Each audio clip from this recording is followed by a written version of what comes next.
Okie dokie, folks, and welcome back to Monday Night Shaw right here on Love Wrestling. Big thanks to RK Athletics for sponsoring the show. On today's episode, I have Ramone Carlton from 365 Pro Wrestling out in Vancouver Island. Victoria is where we met. Yeah, I wanted to bring him on the show here. He does the ring announcing, commentary, all that wonderful stuff. That's it, kind of things that I've actually been a little bit involved in as well. So I don't know if he's done any actual in-ring wrestling, but we'll get to that on the show today. So Ramon, how are you doing? I'm doing great. How are you doing there? I mean, life keeps throwing me punches, but I'm not staying down yet. I think that's the story that goes around everywhere for everybody. Yes. Things are challenging at times. So let's just get right into it. We met out at 365 Wrestling, where you're, of course, a mainstay guy, and I was coming in to work a show. And I was really, actually very impressed with your ring announcing ability, because, like, there's a lot of I'm on a lot of different shows around Canada and stuff, right? And sometimes the ring announcing is clearly not a priority for some of the promoters and stuff. And like you get, like, a lot of times they'll if they can't use somebody who's like an actual professional, like, ring announcer and does it regularly, they'll use like maybe a radio personality and stuff. And already we're getting into, like, they just, like, radio personalities are not ring announcers. You know, they're very good at doing like radio stuff, but like when ring announcing it's just a different animal. And so, like, and then you get the straight up, like, oh, the homeboy had nobody and he just called a friend of his to come and do it, and like that person's, you know, clueless. And then but sometimes that's how you start out. That's how I started out, you know. So how did you start out? Pretty much that way. Ring announcing for me wasn't what I was primarily doing. I'm actually, I guess you said, the commentating for 365 Combat. Been doing that for about a year and a half now. And during the pandemic, unfortunately, our regular ring announcer wasn't available. And then needed to take some time off. And so I was literally just walking through the building and, whoa, here's a microphone in my hand. You're re-announcing tonight. Here's the list. You'll be fine. I'm like, sure, whatever. So that's how I literally became the ring announcer. So, yeah. Solid. So you were there to do like commentary, and I know you were involved in like video production and whatnot as well. So is that how you got involved? Yeah, originally I got involved with 365 Pro Wrestling through video production. It's an interesting story. Like the pandemic, I'm not sure which time it was opening up. All I know, it was Canada Day weekend, and we were absolutely bored. This was, what, 2 years ago now, and I'd be 3 this summer, I guess. Whatever, it doesn't matter. My wife, Nicole, who's also a wrestler at Becky Beach now, was like, we got to go do something. I'm like, yes, 100%. I don't care what it is. The island's the island. Let's just go anywhere on the island. We'll go. And so she goes, well, there's wrestling up in Campbell River. And I'm already sitting in the car going, well, let's go. And so on a random wrestling trip, last minute, we go up to Campbell River from Victoria. We stop along the way for this most amazing taco. I finally found the place last weekend going up to Campbell River. We get up there and it was great. There was us, maybe another half dozen fans. Like, this was the first show after everything started opening up. I don't even think people thought you could go. It doesn't matter. So yeah, we get there, and I'm just like uber excited about it. So I started talking with the wrestlers that I had known before. You know, I was the uber fan, going like, "Thank you for putting on the show." And then I got up the courage by poking from my wife. And says, "Well, why don't you ask Eddie?" And I said, "Well," so I did. I said, "Hey, Eddie, can I bring a camera next time?" And he goes, "Yeah, sure, why not?" And so the next show, which was a few weeks later, brought a camera, set it up, and his camera was on one side, my camera was on the other side. After that, I was able to convince him to give me his footage. So I kind of edited together this precursor to Combat, which was just basically a project I was doing for a different show at the time, but was able to say, hey, this is what I can do. And yeah, so episode 58 of Combat aired last night, or I guess what last night for me right now. So yeah, that's how we got involved, or how I got involved with 365. Just showed up with a camera and went from there. It's funny, like I think that's pretty much like one of the best ins into professional wrestling is literally just messaging the promoter, or going to a show, meeting the promoter, and just offering to help. Yeah, like and don't offer to be like, you know, the ring announcer or the commentator and then have him turn you down and get all frazzled about it because he doesn't know you. So like, no, he's not going to give you a big important role like that unless he's super desperate. But yeah, if you show up and you offer to help set up the ring and you're there and you set up the ring and you set up the chairs that around the ring, maybe you offer to put up some posters, you're going to have interactions with the promoter and like just absolutely on a social level. And then when they need somebody, they'll go, oh, that guy's been reliable. 100%. Yeah. I mean, we have a couple of fans that help us out at all of our events. They show up to help set up the ring. Some of them have moved on to holding cameras for us now. I mean, we couldn't do it without them. I mean, for me, I didn't, because of the distance where we were, like we're down in Victoria, they're up in Campbell River at the time. I wasn't able to do a lot of the setup and the traditional support. But I mean, we were fans that had been showing up for years, you know, interacting at ringside. I had done a little thing online. So I had interviewed some of the wrestlers that kind of knew who I was. So I had that little in there when I said, hey, I want to bring a camera. Yeah, it wasn't just like a completely random person. They had seen me yelling at them and cheering for them for years. Yeah. So, I mean, because there's definitely a difference between like you're in the locker room and, you know, somebody you know walks in and says, hey, can I start filming you or whatever, to some guy you don't know walks into the locker room with a camera and is just pointing it at people and doing stuff. Yeah. It's just like, wait a second, like this is our locker room. Who are you and why are you filming in here? Like it's you know, like the locker room can be kind of a sacred area for people. So I mean, especially bringing in a camera. Even now, the camera does not go near the locker room. Sometimes we're right beside the locker room, but no, that locker room, that's the sacred ground. That's the safe space. That's where the wrestlers get to go and get themselves ready and decompress afterwards. So never a camera backstage, off stage, but never backstage.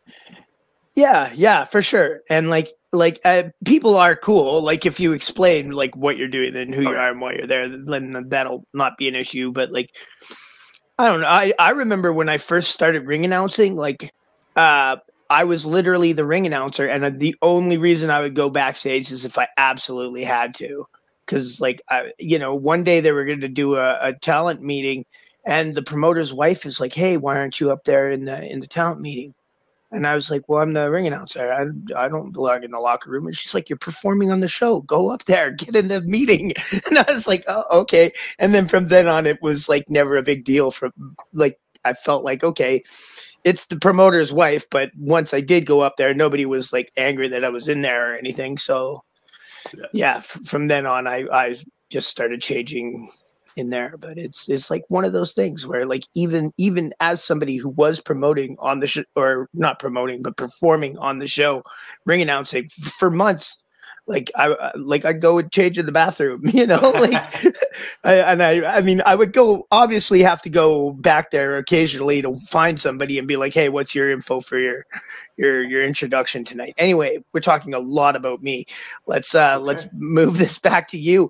And because like I'm surprised now you tell me you ring announcing isn't a regular gig for you. Well, it is now. It is now. Okay, it is now. So was that when I came out there and wrestled back in, I think that was in November. Yeah, I'd been doing it by that time for getting close to a year. Oh, okay, about 8 months, I guess. Yeah. All right, because I was going to say you were really like you could. I would be really surprised if you had told me, oh no, that was my first time. No. Like, yeah, that was well into it. Yeah. No, that I can't exactly remember. It was, like I said, it was quite a while ago.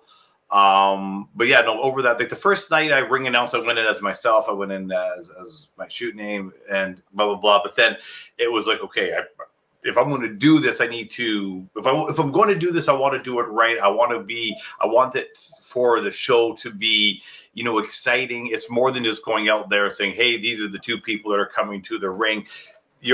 For me, it's the hype person. You're going out there, you're explaining to the audience why this is important. They may not know the feud, they may not know the history. This is the opportunity to get them up to speed, and it's the first opportunity that they get to decide whether or not they're going to like a wrestler. 100%. So it's good. I mean, there's fans there that, you know, if we have a new wrestler coming in, they'll look at my reaction to the wrestler coming in, and doesn't mean they agree with it, but they know where my character, where my persona is coming from, so they have a base point of how they want to interact with the talent. 100%. I always say that your ring announcer has basically two jobs on a show, and that's to convey information and to get people hyped up to have a good time. Absolutely. And like, you got to do it in tandem with other, and then you gotta do it as simply as possible, because like you just explained a whole bunch of stuff, like why the wrestlers are feuding and everything. You want to get all that over, but you want to do it as quickly and without saying as much as you possibly can. So like by keeping it as brief and as simple and whatnot as you possibly can, while still getting in the nuance there. I mean, the simplest thing I have is I was like, oh, I don't like this person, I'm going to run to the other side of the ring. I mean, instantly people know, okay, you know, we know where Ramon is standing because he's literally ran to the other side of the ring. I don't need to say anything to say that this person, you know, is the person that you all should be like jeering or perhaps yelling or cheering for. Yeah, makes total sense. Like if the Undertaker comes out, you're not going to bow up to him and be like, "Yeah, now I'm introducing Kane, motherfucker." Like, like it makes sense. Okay, you're skeptical of these guys because they're known for beating up, you know, helpers around the ring, like referees and ring announcers. Well, okay, you wouldn't want to tackle with those guys. I'll use an example of the moment of truth. We were up in Campbell River for a show, and I mean, this isn't a regular place that we go to all the time. We used to go there all the time, but, you know, pandemic, blah, blah, blah. So we finally got up there. So these are fans that really have no idea what the storyline is. Maybe they've caught our show on Combat, but I mean, they're coming in 2 years to 2.5 years cold since they've seen any of these wrestlers. They don't have a clue. By the end of the night, the moment that they saw my head go like this, they knew a member of the Moment of Truth was coming out, and they were already booing. So we were able to set that. It didn't matter who. We could have put anybody in the ring against a member of the Moment of Truth, and they would have got cheered because they knew that this is the faction we don't like. This is the faction that's coming in and is causing havoc. And it comes down to the ring announcer being able to set that mood, and then very quickly getting out of the way and letting the wrestlers take that spotlight that they are 100% there to take. Yeah, 100%. I mean, when I first started ring announcing too, I was taking advice from one of the other guys that was ring announcing before me in RCW, and that guy was also very much a situation where the promoter like needed somebody, asked him to help, and then gave him a bunch of shows. But it was dicks and butts. He was absolutely awful. He was not good at ring announcing or very much. He didn't have a very good headspace for wrestling. He would quit like every show. It was very dramatic. Anyway, I'm not here to bury him, but I'm not gonna feel bad about it either because he was also kind of a dickhead. But anyway, he gave me a piece of advice, and he was like, "Yeah, you got to make sure you don't outshine the wrestlers." And while he's not very good at ring announcing and stuff, I do think that's good advice. But I also the first couple of times I did ring announce, I was so trepidatious and worried that I was gonna like make the wrestlers look bad by making it so over the top or anything, that I was so understated that it hurt it. And I realized like after like 1 or 2 shows like that, I was like, oh no, this is not working. So I'm going to give it my all. I'm going to friggin' go for it. And then if anyone tells me, hey, you know, cool it down, then it's probably better to have it told to be cool it down rather than, hey, can you heat it up? And, you know, like well, taking an example that happened to me with Grillish one half of Villa Tribe, is I'm in the ring and I'm reading and I write down my notes before the show. I go talk to every wrestler, say, hey, what's your weight? What's your height? What's your catchphrase? And blah, blah, blah. And normally my writing is absolutely not readable. At this point in time, it was even way worse than that. So I had no idea what I was supposed to call them. So I called him the last thing that I remember. He turns in the ring, looks at me dead face and go, that is absolutely wrong. And so I did the only possible logical thing that my character, Ramone Carlton, would do. I went, oh, okay, have a good match. And just walked out of the ring. But it set up the move because the crowd is now booing him. Yeah. The face is now getting all the love in the world. And all I needed to do was nod my head and walk out of the ring, even though I had completely messed up. He comes out later in the night with Coco. And this time they're like, so we're going to mess something up again, right? Because that was great. I'm like, sure. So, yeah. I mean, that does make me happy, but it's also like, I've totally, like, I've been there. Because, like, sometimes the shows are not as organized as they should be. And I'm not saying subject to change. Yeah. I can't always subject to change. I can't speak to 365 wrestling, but I've been on shows like in the ring. And I remember this one show where I was re-announcing and the first guy came out and I was like, okay, cool. And then like the next guy came out and I had no idea who he even was. I don't think I had even met this guy. And I look at the ref and I'm like, hey, who is this? And he's like, oh, that's one of the new Storm kids. And I was like, well, what's his ring name? And he's like, I don't know. And I was like, so the guy like gets up on the apron and I'm so sort of stalling and you see me walk over. Like if there's a video, you would see it. I don't know if there's a video or not, but I walk over to him while he's on the apron getting into the ring. I'm like, hey man, what's your ring name? And his ring name was, I honestly don't remember what it legitimately was, but it was something like, it sounded like Ozymandias or like something really complicated like that. So I was like, what was that? And then he said it again. And then I was like, okay, and how much you weigh? Where are you from? Okay, like this all happens as he's getting in the ring. And then I took the mic and did it. But like, I applaud you because it's never happened to me where I just straight up, like, I have no idea. Cause I legit, like, if I don't know what's up, I'll ask the referee or whatever. And like, as the ring announcer, at least I don't know how you operate. I'll ask you about that at the end of this, but I don't get the finishes. I don't ask for them, whatever. Like if there's a finish on a show, I announce the finish that I see. And if there's a finish that's weird, I just go up and I ask the referee, like, what happened? What's your call? Like, you know, so how does that work for you? Like, do you take the finishes? Some of the finishes I know, some I don't. It depends on really how chaotic the night is and how much free time I have to hang around. In our backstage in 365, the wrestlers are generally always, because I'm also doing the show and I'm also commentating, the more I know, the more I can help, make everything look great on the grander vision. Plus, I'm not just doing the ring announcing while I'm there. I'm also kind of doing the technical backstage per se. So there's a lot of times where we're making sure that the right gimmick is where it needs to be at the right time. If it's the table matches, the right tables are in the right place, the right chairs are in the right things. So I've taken on the road, I was handed the road, whatever, where a lot of the time I know the gimmicks because I'm there, so I can make sure things happen. And because I'm known amongst the fans don't react if I wander by the ring.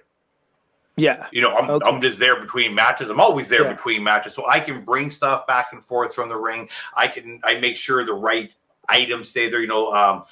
A couple of weeks ago, we needed to make sure the belt needed to be at ringside. So, well, I'm the guy that makes sure the belt comes back and forth anyways, with our assistants that are there. So they let me know to help keep everything going. So I'm unique maybe in that way, but that's because, you know, we only got so many people and I'm more than one person at the show. Yeah, sometimes we have a guy that does that, and then other times, like I'll announce the first match, I'll go sit down, and then I'll be waiting for them to start, and the ref will be like, "Hey, Kyle, you want to grab this guy's ring jacket?" I was like, "Oh, yeah, sure," you know, and whatnot. But yeah, so it's interesting to me because, like, you said that you also have done commentary. Did you do commentary or ring announcing first? Commentary first. Okay. Yeah. So I was doing commentary with the other ring announcer, actually, our former ring announcer, very well known on the island, Thomas Chow. Okay. He's still associated with our show. He does interviews and stuff with it. So yeah, we love him. He's a great guy. But he needed to take some time off, and so I stepped into that role at that time. Okay. Yeah. No, I'm familiar with him. I think I've met him once or twice. Yeah. And I've never heard any bad things about him. What kind of like skills did you take from commentating into announcing? Okay. So one of the other little caveats that everybody should know is that this is not my first forte in camera. I've been doing TV announcing stage stuff all the way back since I was, you know, a teenager. So I brought a lot of that with me. And one of the things that I came to when I stepped in as a ring announcer, the second night, the first night I was scared shitless. I didn't know what I was doing. Yeah. So, blah, blah, blah, blah, blah. The second night, okay, we're gonna make this more fun. And that's the first thing I said is I'm going out there, I'm going to be having fun. If I'm not having fun, then what's the point? You know, none of us are doing this for any major bank. We're doing this because we love it. And so because I'm doing it for fun, I'm doing it as I have years of research sitting in front of a TV and sitting in front of a ring, knowing what I like and what I don't like. I'm not an expert, but I know what I like. And so I just do what I know that I would like as a fan. Just bring it down maybe a couple notches, and then people tell me to bring it up a notch. So whatever. So I do what I think a commentator, what my favorite commentators have done in the past. I mean, I could go through the list. I'm from Calgary, so you know, I grew up watching Stampede. I grew up watching Over the Top, and yeah, I think where we are right now in society is people want to be engaged in the show. And the ring announcer is that gateway, that gatekeeper, as they have always been, way back when we used to do the carnivals back in the 1800s. That is the guy, the person that brings everybody in, gets them engaged into the crowd, hands them over to the wrestlers for the match, shows back up, segues it to the next one, carries that show. Just like in any show, you need that ring master, that coordinator to keep everything going. But they can never steal the show. They always got to be a little bit below that spotlight. That way the wrestlers are always shining. Yeah. I mean, if you've gone to a show and the best part about it was the ring announcing, that's not there was something wrong with the show. I'll be the first to say it. Like, yeah. Okay. So how did you get it? Like, broke into commentary? Like, was that just part of like the gig? Like, once you started editing those shows together, where you're like, hey, could I have a shot at doing commentary? Something like that. It was basically, we had done a couple shows and they were no commentary. And then talking with Eddie was like, oh man, I really want commentary in this. We got to find some commentators. And then he looked at me and I'm like, well, I could commentate. And 58 episodes later. So yeah, it was basically the right place, right time, willing to do it, willing just to say, sure, why not? I mean, I was literally showing up with the camera, pitching the idea of having a show anyway. So yeah, it was kind of inevitable in that regard. Yeah, well, I mean, I've watched wrestling without commentary, and it's pretty awkward. Having commentary just adds so much more. In fact, like most of the matches of like the ones that I've been in that are on film there's no commentary because it's usually just some guy's camera on the stage pointing at the ring, right? But then there's a couple like the combat show that I did against Deeds. You guys, worked some movie magic on the match and whatnot, and added commentary and stuff. And now it's like one of my favorites, just because it's like put together. You know what I mean? Well, it helps. I mean, especially if you're joining I mean, we are independent wrestling, so there's no internet feed you can go to and catch what's happening. So if you catch a match, you may not have any idea what's going on. So that commentating definitely can help you figure out what's going on. Again, you know, who do you like? Who do you not like? You know, what did you miss? What's happening? Why is it relevant? And it builds the excitement. It's like you're there watching it with somebody. Yeah, I've always wanted to do more commentary. I find that it's been something that's been like a hard thing to get into. Like, it doesn't seem like a lot of like wrestling shows are like, yeah, we'll put you on commentary. Like, I did do like one match for Love, and I've been every time they do a show, I'm like, hey, I'm here if you need a guy for commentary or whatever. But they got Big Bad Boris, who's absolutely fantastic, and I totally understand him not wanting to deal with somebody that's done like 2 matches for a whole show. But like, and then I almost did it one other time in RCW, but like I've done it, like I think I've commentated like 2 or 3 matches, and it was a ton of fun. But I've found that it's hard to get an opportunity in that, and I imagine it's because it's probably really hard to do well. You know, there's a lot of like YouTube videos with commentators. I mean, there's 2 types of commentating. There is a Cole's Note synopsis, which is basically you've asked your best friend next door to tell you what's happening while he's watching it on TV. Love it. It's great. But the ones that are going to engage the fans, the ones that are going to make it exciting, are the ones that actually are exciting. And you have to have folks that know the product. They got to know the wrestlers. They got to know what's happening. They can't just be sitting down and, you know, making stuff up. They actually have to understand, and they have to be passionate about what they are commentating on. From there, there's 2 distinct roles. You have your roles. You have your play-by-play, the person who's calling all the moves, and then you have your color, the person that's making it, you know, interactive to the fans. And you can tell the difference. If you just have one where you just have people that are only talking to the fans, you lose the excitement of the wrestling, because you don't hear the plays. You don't hear the moves. You don't hear that sequence. It was an elbow. It was a forearm. It was Bob. It was a River City Driver. Yeah. You got to have that kind of thing. And then you got to have the color commentator coming on. That wasn't a River City Driver. He missed half of it. That was the most ridiculous. You know, that's what makes the show. And then as a fan, you get to engage in there, because you're either going to agree with it or you're going to disagree with it. It doesn't matter. It's going to be one of the 2, and that's going to get you engaged. So it's kind of like a steak and sizzle thing, you know? So like the play-by-play is they're the ones providing the steak, and then the sizzle's provided by the color guy, who's just sort of putting extra flavor on whatever's happening. Right?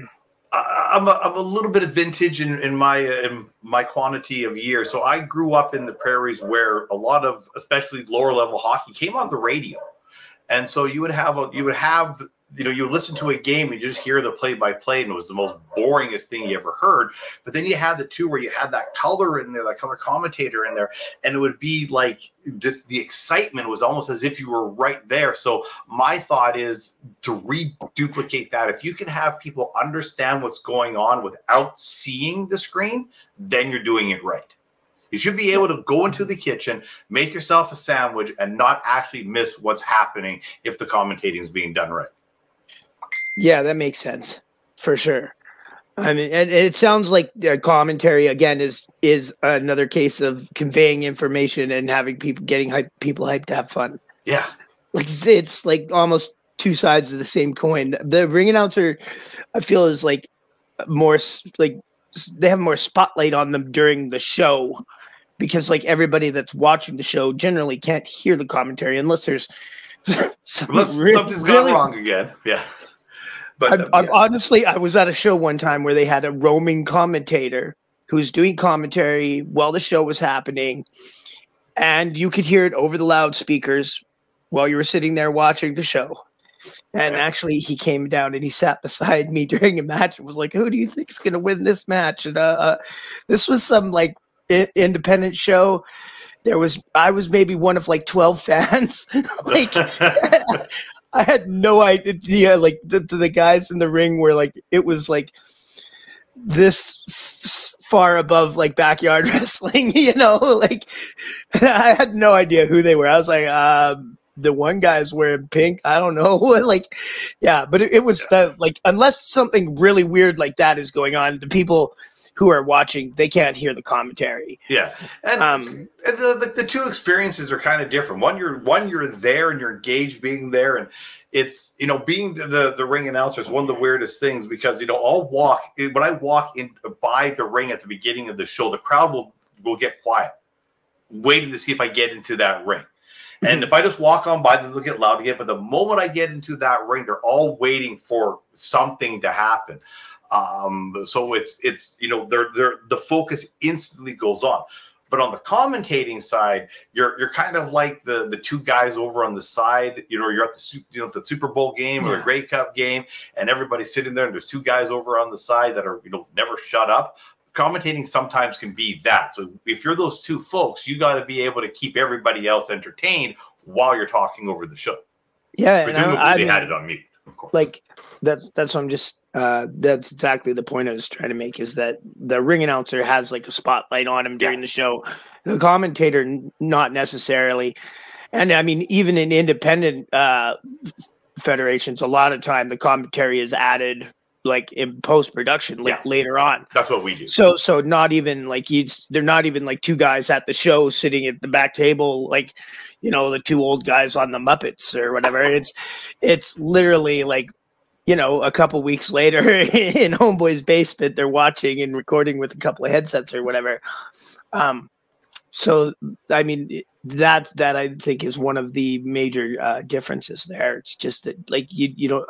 I don't think, like, do you worry about stage fright as a commentator? I did at first, but with the commentating, it's a little bit easier because we do have that stop button.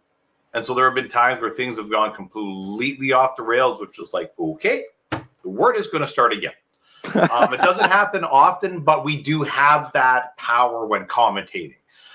We can edit things together. I mean, I don't like doing it because it's more difficult since I'm the one editing it.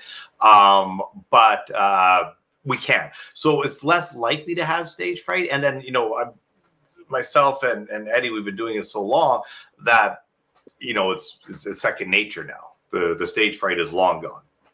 Okay. So just like what is your main concern going into like a commentary gig then? Because like as a ring announcer, like my main concern would be like they flub up or something and I look foolish. As a wrestler, like, okay, I make a mistake and maybe I get injured. Like and as a commentator, what is your main like thing where you have my to be? main concern is to, because the process isn't as simple as just sitting down and watching it for us. We actually try to put in some production qualities, and sometimes we do more than one show at a time. So we can be, you know, commentating upwards of 4 or 5 hours worth of wrestling in one shot. So my biggest concern is maintaining the energy from match one all the way to that final match, that is the same consistency, the same level of energy, the same commitment to each match, regardless where we are in the recording. That's my biggest concern. And once I know my energy's at the right, then once we're doing it, everything kind of just falls into place. You got to have all the notes and everything, of course. But with the commentating and the video editing, and you being the person that's doing both jobs, do you feel like that is like a help to you? Like that you're not just like doing only the video or the commentary, that you're like actually involved in both? Because like that gives you a pretty good, like, I mean, a lot of what is being presented has to be presented in your vision. From the creative control side, absolutely. So I mean, like, I'm in full control of the creative. So while like I do I take all the rough footage and I actually edit the show first. So all the cuts and everything are in place. So when we're commentating it, we're watching at the very least the final version of what the show will look like. Sometimes all the graphics and everything are in place. I was going to ask you about Not that. always. Depends where I am in the process. But sometimes but at the very least, it's already been edited. So this is the shot we're going to see. So because I've watched it, I know what's coming up. So I can be excited in the right spot. I can not be excited in this spot. I know I can blow this move off and be like, blah, blah, blah. And because like, you know, why are you not excited? Well, I'm not going to be excited for this move because I know in 2 moves what the move to be excited for is. So it gives me that advantage. And then being the commentator is, while I'm editing it, is I will edit things to make the commentating more interesting. Because I know kind of what I want to say, so I can start planning, you know, at the editing stage. And make notes and stuff. Okay, this is when this really cool thing is going to happen. We got to make sure we get this nailed. So what kind of like stuff like goes into like the editing? Because like even when I wrestled Danny Deeds and I watched the video, I was like, oh, they've cut out a bunch of the match at the start here.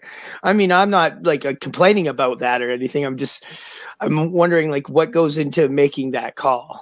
Okay. What's it like? So, oh, they really fucked up the first 4 spots there. Yeah. We don't like cutting the matches, and that was actually one of our very first. We're also, not only were we on YouTube, but we're also on Shaw Spotlight. And Shaw Spotlight, we only have 59 minutes worth of showtime. On YouTube, we can go as long as we want. So that was one of our first matches. And I edited to make the exact 60 minutes or 59 minutes. Now, when we commentate, our shows sometimes are a minute 5, a minute 10. And so we'll commentate it out, and then I'll use other tricks to shrink it down. Sometimes we cut matches, blah, blah, blah. Always the last resort. If we have to edit a match, then there's a couple rules that under my rules of how the show is produced that I follow. Number 1 is main events don't get cut. Championships don't get cut unless they are a highlight of why we are here. So sometimes, you know, a belt will get dropped in a different part of the country, or something will change. And so I need to explain to the audience what happened. So that'll be a little vignette kind of thing.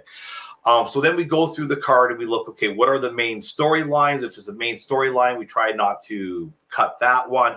If it's not a main storyline, then we finally get down to, okay, here's the match. It's in the show. We want it to be in the show. What can we get rid of? Now, this is not where I'm going to tell you exactly what we cut, but if you're a wrestler, you know that there's certain components to a match. And so we remove a kind of certain components at the beginning part of the match that don't really have an essence to the story. That way, what's left of the match will still tell the story from beginning to end in the traditional form of wrestling. Yeah, yeah. Generally, they call it the shine, right? Yeah. But the one of the things that a lot of people don't realize, and at least this is something I've heard from watching like Raven shoot interviews and just something I know from experience, is the shine is just kind of like superfluous. You can skip it all together and go right to the heat and tell just as good a story. And then sometimes the heat's a little bit long. So and sometimes you can, like, I'll honestly, I'll do it on purpose sometimes, and just be like, oh yeah, you just jumped me off the bus, start beating my ass right away, just because like I want my character to be an underdog, right? So if I come in and do like, And, one thing I'll say to every wrestler that's out there, it doesn't matter what show you're at, and if you know there's cameras, maybe ask to see what's happening with the footage, because the easiest thing for me to cut is the 5 minutes where you're outside and I don't have a camera there. Well, that's gone. And that has happened a number of times where people go, why did you get that great suplex over? Because did you see a camera? No. Then how did I would ever get a shot? I mean, I got a nice shot of the crowd doing this. But so that sometimes that makes it easier. We will cut the outside stuff before we cut the inside stuff, because generally we don't have good shots of it. So it's easier to, if we need to. We don't cut the matches if we don't have to, but it's one of the things I look for, because, well, if I can't show anything, then it's... Yeah, 100%. I mean, like, I assumed that you didn't just cut off me and Daddy's because we sucked.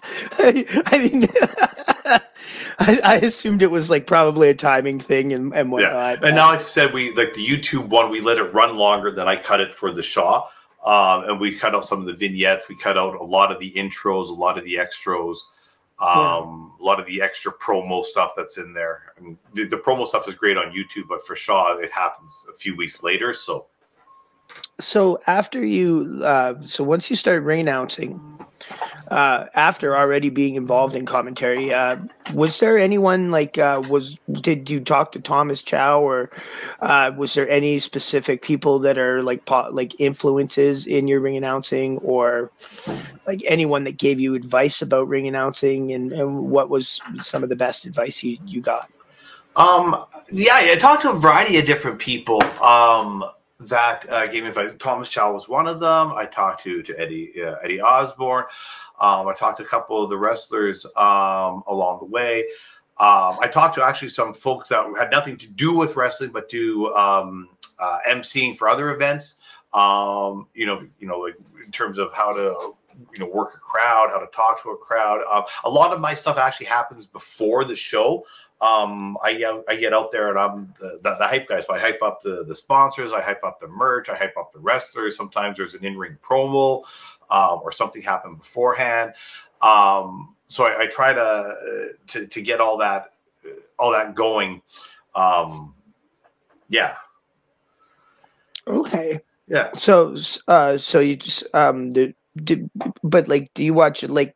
So, is there any particular independent federations, or like, is there any WWE ring announcers that you've watched where you're like, oh, this guy is how I'd like unfortunately, to be? a lot of times on the feds, they cut out the ring announcers, so you don't really get to see it. I mean, it's kind of, you just get to hear it's very anonymous nowadays. Yeah. Like, in terms of the independents, yeah, it was around here. Like I kind of had two experiences. I had folks like Thomas Chow that were engaging the audience and everything, and then other folks that were like, "Oh, jeepers, the match is starting." I know that because I can hear music. So I guess one of the people that gave me the best advice actually was the moment taker, Jordy Taylor. I had been doing the commentating for a couple of times, or the ring announcing for a couple of times. He came up to me and said, you're doing a great job. If you don't mind, though, I'd like to send you an email, give you some pointers, some thoughts. And I'm like, yeah, absolutely. And he did. He sent me a really nice email. Or a messenger message saying, here's some stuff you're doing great, concentrate on doing this. And here's some stuff, just don't worry about it. Don't do it. And one of the best things that he told me was that if you do make a mistake, just go with it. The audience doesn't know what's planned or what's not planned. They only know if you stop. So if you don't stop, they don't know. Just roll with it, go with it, and that's worked a few times. Where you're sitting there and I'm announcing the thing, and I look up, I'm going, that's not the right music, or I'm sitting there and okay, blah blah. So Ref Tim, did you know we're changing the order of the matches? And he's like, I was just about to ask you the same question. All right, because this match is on the card, but now we're moving it up here. We'll move this one down here. So it's being able to go with it on the fly. And yeah, so one of the best pieces of advice I ever got was just being like, just go with it. That's great. One of the things I always tell like newer ring announcers who are coming on, because like I will go, because I like good ring announcing on the shows. So I mean, I won't go and full on give them like a full lesson or anything, but I'll go and talk to whoever's ring announcing, and especially if it's like their first time or whatever, and I'll tell them a couple of things. And yeah, like one of the major things that I'm always out there telling them is that oh God, I completely just lost my train of thought. That's okay. I've been there. You were talking about Jordy Taylor and a good piece of advice about. There's to go with it. Just go with the flow. Yeah, it was to go with it. It was something about. Oh yeah, right. It was about wrestlers coming out. It's my pig. It's a timing thing, and it's always to make sure that you don't say anything until the person is actually physically walked out the curtain and is about to get in the ring, because if music hits and then you say the wrong guy's name, you're the one that looks like a dickhead. Yeah. But if they walk out, you can physically say, "Oh, okay, that's Cameron," or one of the nice things that we got now is we do that's Jordy Taylor style. So they get into the ring and then I announce them. So it's just that preliminary. Yeah. Okay, this next contest is scheduled for 40-minute time limit. One fall, one fall, and then the music hits. But that's where it's like, okay. Yeah. Because that's something I always tell every ring announcer is make sure that you wait until they've come out the curtain before you say anything. Otherwise, you could say the wrong name and then that person looks real dumb. And like, because like I've even had situations where even my first match ever, my music was supposed to come on and they played my opponent's music. And I was like, oh, well, that's not my music. And then they announced me, but they were playing my opponent's music. But I was like, hey, man, I'm wrestling as the Canadian Goose. I got some real goofy music. You probably just want to walk out to your own stuff right now and just make them like fix that. Because if I walk out to your stuff and you have to walk out to my stuff and you're walking out to the goofy, Stomp Tom Connor song, it's going to kill the vibe of what we're going to be doing here. That actually happened to me once where the wrong music got played. And we before we had done the wrestling, or we moved to the boxing style, champion style, introducing in this corner, introducing that corner. And so I had to announce it. The music played, and it's the wrong music to what I've announced one wrestler, a different music plays, and a different wrestler walks through the curtains. So it's 3 for 1. It's not even the wrestler that's in the match or whatever. I mean, like the music has nothing to do with the wrestler that's in the match, but it was supposed to be the second wrestler, not the first wrestler, and not even close to being the right music. And so I'm sitting there and I just turn to an imaginary part of the stadium and I start yelling at the backstage crew to get this stuff right, as Ramone Carlton, because Ramon's a little bit of a dick. And so I'm just yelling at this. And of course, the poor sound guy actually thinks I'm mad at him. But he's just going off the list that he got. So I yell at them. Then I apologize to the wrestler in the ring. And everything is all great. And off we go and we continue on in the show. And then I go back and I'm like going through the poor sound guy going, it's okay. It wasn't you. It really wasn't you. I was yelling at the piece of paper. But yeah, so it's like going with the flow that everything went wrong. Wrong song, wrong announcement, and a wrestler is walking down and the fans are like, what's going on? So yeah. It's bizarre to me because like I honestly I hate it when I have given them my music or whatever and they play the wrong music. And it happens because like there's been times where I've changed my music to like a new song and then they played it and it was great, but then 2 weeks later they play the old one just by accident or whatever. And it's like we have a rule in our promotion. Now. It's one of the many Maxwell Benson rules, and this goes back to it had nothing to do with him at the time, but he was at a fair event, the VIX 2-3 years ago now. And so for some reason, he's in his match and he's ready to go, and it's one of his first matches, and he's all pumped up. And for some reason, the song "Celebration" plays. Now he's supposed to be coming out second, but he's the face, and the heel that he's going against goes, well, there's no way I'm going out to that music, and literally pushes him through the curtain. So Maxwell comes out to "Celebration."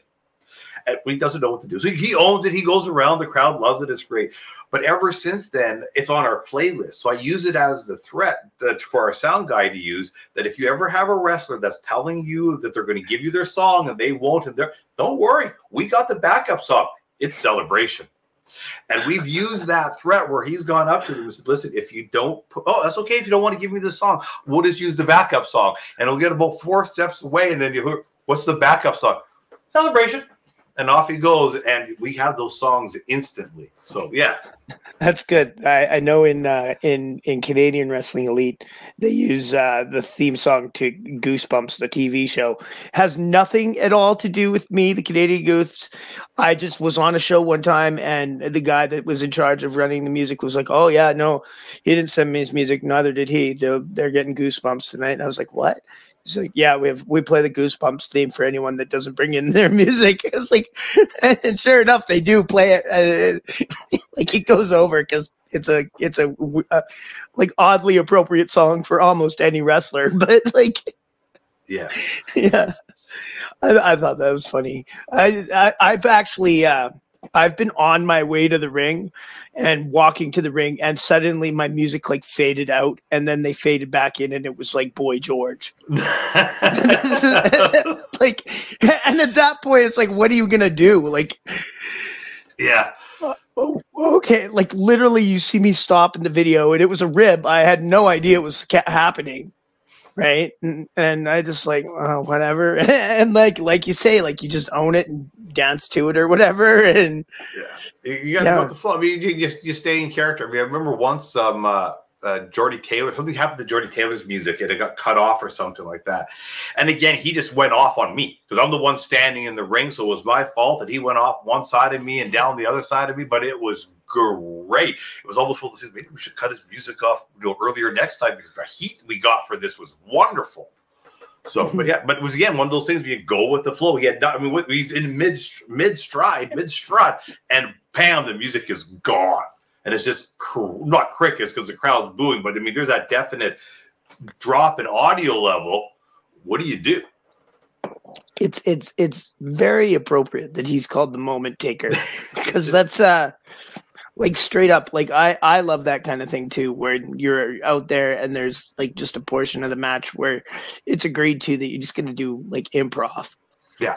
And when that stuff works, it works so gloriously.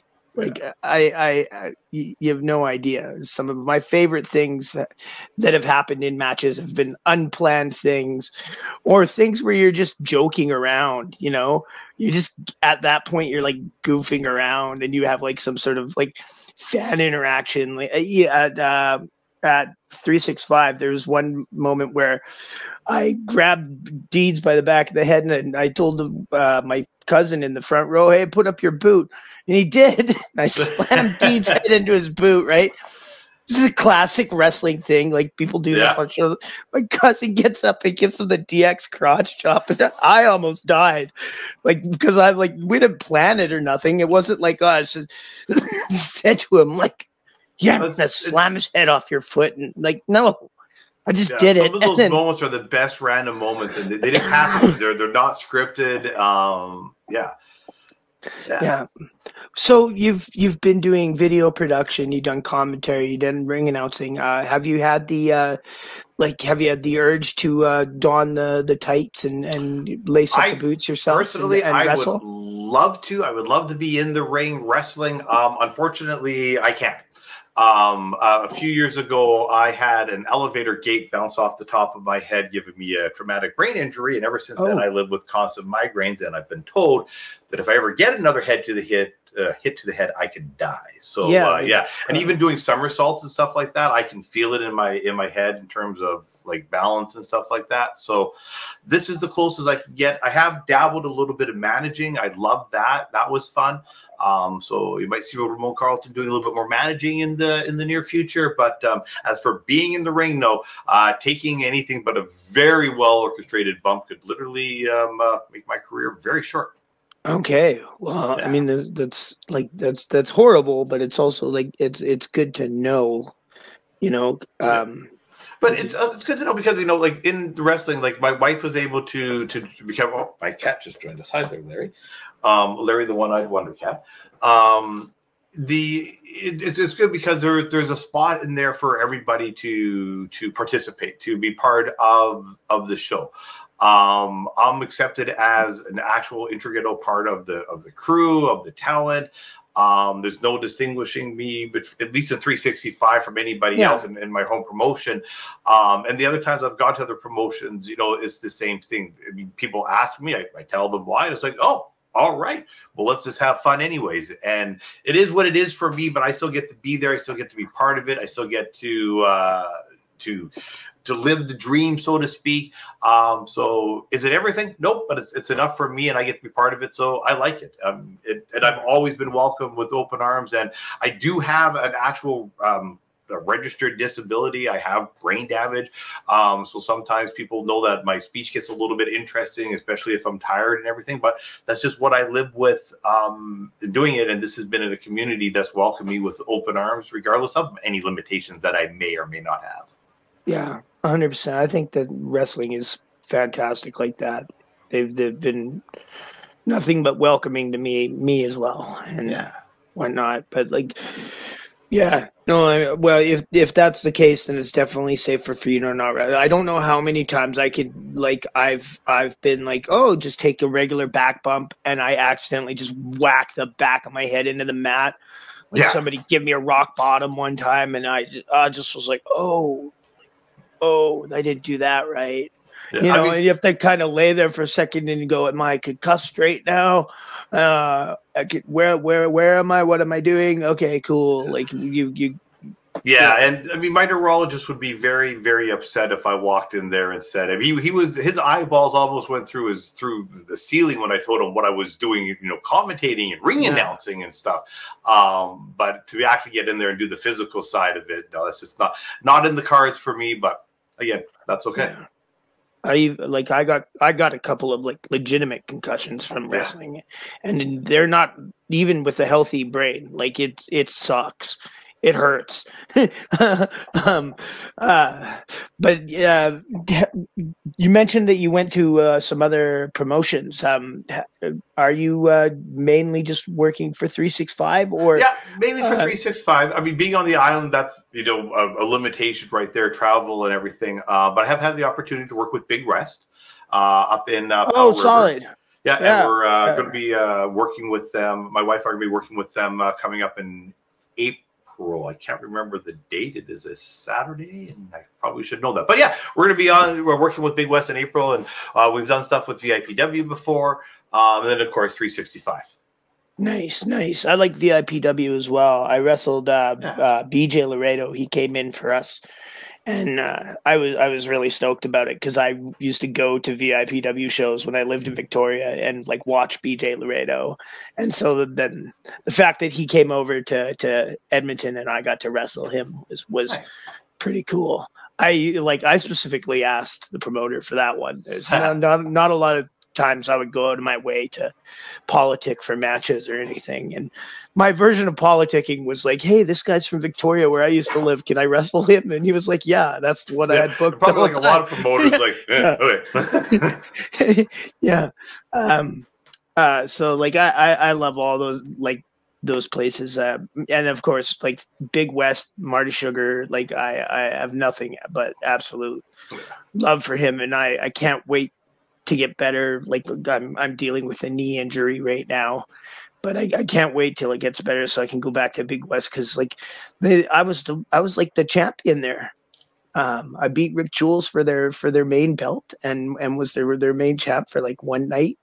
I lost it to him the next night, but it's, you know, then I ended up getting injured and I haven't been able to go back since. But like, once I do go back, I'm hoping I can win the belt back and keep it for, you know, more than one night. But it was definitely one of the cooler experiences of my career, and I appreciate Marty to no end for it.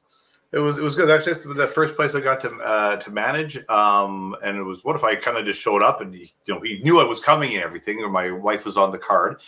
And I showed up with my gimmick, and I had mentioned to him that I'd love to be able to be at ringside, and got to go ringside 2 matches, do the managing, and it was a lot of fun, and it was a great place to work, and it was a really great crowd we had there that night. It was Powell River. Yeah, Powell River. Yeah, I think I remember seeing like a picture from that, and it was like massively sold out. Yeah. It was.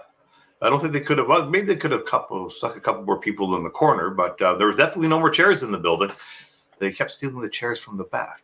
So, do you have any aspirations to expand out to any other promotions, or move into other provinces or anything? Like, do you want to give the managing like a serious go ahead? Because like I think ring announcing and commentating is like this weird thing where each promotion kind of has their own in-house guy, right? The ring announcers might move around a little bit, I guess, but like, it's like, it's hard because like I can be the greatest ring announcer in the world, but like, it's going to be pretty hard for me to convince, Eddie or anyone from VIPW or anything or Big West. It's going to be hard to convince them to pay me to come and ring announce at their show just because like I'm a good ring announcer. when they can use somebody else who will be a serviceable enough ring announcer for far cheaper than it costs them to pay me to drive here or whatever, you know? So yeah, no, with that in the thought, you know, I definitely, I'm not opposed to it. Up until, you know, a few weeks ago, a couple months ago, wasn't even something that was in the cards. But now that I'm thinking of it and, you know, looking to the future and see what's happening, yeah, you know, it'll definitely be something. If we put it this way, if the opportunity presents itself, I'm not going to say no. Yeah. So I'm not sure if I'm actively looking, but if the opportunity presents itself, I'm never going to say no for any opportunity to be near that ring. You did mention that your wife is a wrestler? Yes, Becky Beach. She's a wrestler with 365. She's a student at the Pro Wrestling Academy, yeah, she wrestles under the name Becky Beach. Oh, solid. How many matches has she had? Ooh, about 20 or so, I guess. Oh, okay, so she's still pretty new to it, but yeah. Like, maybe once she gets bookings, you'll be able to travel with her, and you can. Well, that's actually how we wound up at Big West. It was she got booked on Big West, and then I kind of tagged along, and so it was great. Then she also got invited back, and I got invited back as the manager for her, and she's in a tag team with Eddie Osborne. Nice, solid. I went out there and got to wrestle a little bit at the Pro Wrestling Academy for like a couple of sessions when I went to wrestle in Victoria. I just was out there for a week to vacation and visit family and stuff, and I loved it. I thought it was a great time. Like the guys that were there seemed to know what was up. Everybody was like really cool and appreciative. I know that you guys your venue just got shut down though. Yeah, unfortunately. But the schools so go ahead. So I was going to just ask. To Campbell River now, so it's going to be active there for the next little bit. We were able to get a space up in Campbell River, so the Victoria crew will be making the trek up there hopefully once a week. So yeah, so it continues on. But as everything in wrestling, you take what you can get when you can get it. Yeah, it's kind of a bummer that you can't have another venue, like training grounds in Victoria, just because, like, I mean, it's not as bad anymore. Like, I was born in Campbell River, and I lived in Victoria for a lot of my life, so I'm very familiar with the drive back and forth. But I know that a number of years ago, like the drive used to be like a 4 or 5 hour drive, and now it's like a 2.5 hour drive. Yeah, because they put in a new highway that just goes around everything. Personally, I'm from the prairie, so I don't understand this whole. I mean, we measure distances in time. How far is it to Samson? I don't know, 45 minutes. Yeah, I mean, that's. Yeah. I mean, with you want to, you know, I grew up in rural Manitoba on an army base, 25 kilometers from my high school. And it was a high school, one of 3 high schools that service a large area. I mean, like my friends, okay, well, let's go out Friday night. Okay, we got to go down to that town to pick up, you know, Greg, and that's 30 minutes that way. And then we got to go in an hour that way to pick up, you know, the twins. And that's, you know, that by the time you got everybody all gathered, it was already the 2.5 hours. So for me, it's just a Friday drive. I mean, yeah, but like, it could be far worse because, like I say, absolutely. Like a ride from Edmonton down to Calgary is probably a longer drive than it is from Campbell River to Victoria now. Like maybe not back in the day, but now it's probably quicker. Yeah, I mean, to be honest, once you're past the Malahat and once you're past that interesting thing that we call the Duncan intersections, it's smooth sailing. Yeah. I don't know how many people from Vancouver Island are going to be familiar with this. They're getting all these lessons about local landmarks like the Malahat, which is just like a small mountain range as you go up island. But everybody has to go through it, and if there's going to be any like traffic problems at all, it's probably going to happen on the Malahat. If you're from the island, you know the Malahat. Yes. Ramon, I was going to use your shoot name there for a second, but we're going to wrap it up now. So I just want to give you an opportunity to plug any upcoming appearances you have scheduled, and then give us your social media info so that if anybody wants to get a hold of you or whatnot, they can. We got a lot of shows coming up for 365. The best place to check out our full schedule is 365prowrestling.com. we have a show that's going to be between our taping and when it airs, which is in Souk. But we have upcoming shows in Victoria. We have upcoming shows in Campbell River. We have upcoming shows in Duncan. Our next Victoria show is the 24th of March. 21st of April in Victoria, Waigo Polish Hall, and that is a killer card. Wow, we got like so many awesome wrestlers. It's like the PWI Who's Who list coming to 365 that night. You're not going to want to miss it. The next night after that, we're up in Duncan. Then again in April, we're heading up to Campbell River. So yeah, lots of dates coming up. Personally, I'm going to be Big West. I believe it's April 11th or 14th, one of the two, whatever that Saturday is in there. So yeah, I don't have any actual social media under Ramone Carlton. You find me under Damon Nomad Roth. There's a underscore in there, but just Damon Roth. You'll find me DAMONROTH or 365 Combat. I'm the producer of the show, so I get to see all the messages. Solid.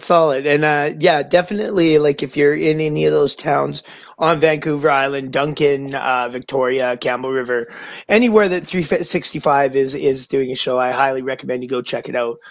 The one I was on in Victoria, it was sold out and it was an absolute blast. I had so much fun, and I really do hope that I get to come back, because yeah, it was a top-notch experience. We'll put in a word for you. Absolutely, I apprate that. That's one of the reasons I do this. We can't get you on for your knees better. It's a networking scheme. That's how I get how I got the booking in the first place. Is I did a podcast with Eddie a long time ago, so I felt totally comfortable to message him and be like, "Hey, I got a bunch of family out there. Can I come and wrestle?" Absolutely, like, yes. Anyway, thank you so much for being on the show today. Really appreciate it. And we will talk to you again, hopefully next time I'm in Victoria.